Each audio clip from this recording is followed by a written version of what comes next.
Sa video, makikita nga may pinagtutulungang bugbugin ang isang grupo ng mga kalalakihan. Ang lalaking binubugbog, ilang beses natumba. Nahinto lang ang grupo nang may mga umawat na. Kaagad namang tumakas ang mga nambugbog. Ang insidente nangyari sa Santa Barbara, Iloilo pasado alas 2 nitong Lunes ng hapon. Menor de edad ang biktima na 17 anyos lamang. May upod siya kuno ni duwa sila sir, pero do siya lang ang do siya lang guro ang nasumbagan.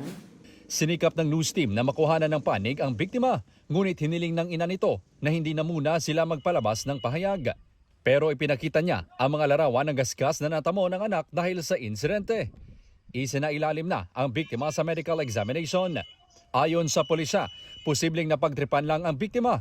Ngunit tinitingnan rin kung may kaugnayan ang insidente sa babaeng dating karelasyon ng biktima na kanyang hiniwalayan. Na bala natin ito mga information na do grupo sang bayi ang mga grupo man to nga nagkasumbag sa pamata sa minor natin.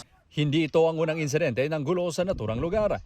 Noong Mayo ngayong taon, isa ring menor de edad ang sinuntok habang tumatawid sa pedestrian lane. Ayon kay Captain Senieres, may pulis ring naka-assign upang magbantay sa lugar, ngunit may pinuntahan ito nang mangyari ang insidente. Plano ng Santa Barbara Police na mas paigtingin pa ang police visibility sa lugar. Mula sa GMA Regional TV at GMA Integrated News, Kim Salinas, Nakatutok 24 Oras.